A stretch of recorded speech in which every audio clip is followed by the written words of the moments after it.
aprender e saber os fundamentos, camará, para nos reconhecer.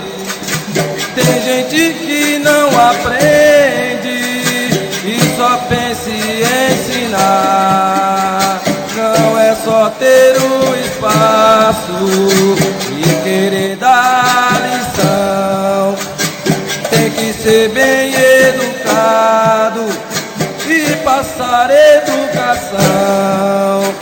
A capoeira nos educa, nos transmite alegria.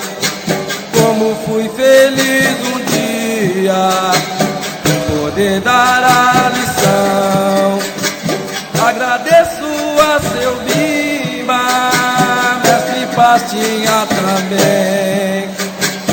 Agradeço aos capoeira, pois todos nós somos irmãos. Capoeira é esporte, cultura brasileira. Seja branco ou negro, é arte verdadeira, camará.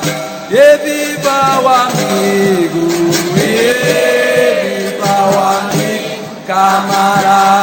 E eu sou educado, e sou educado, camará.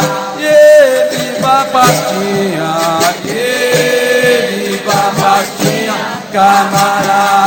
E viva seu Bimba, e viva seu Bimba, camará.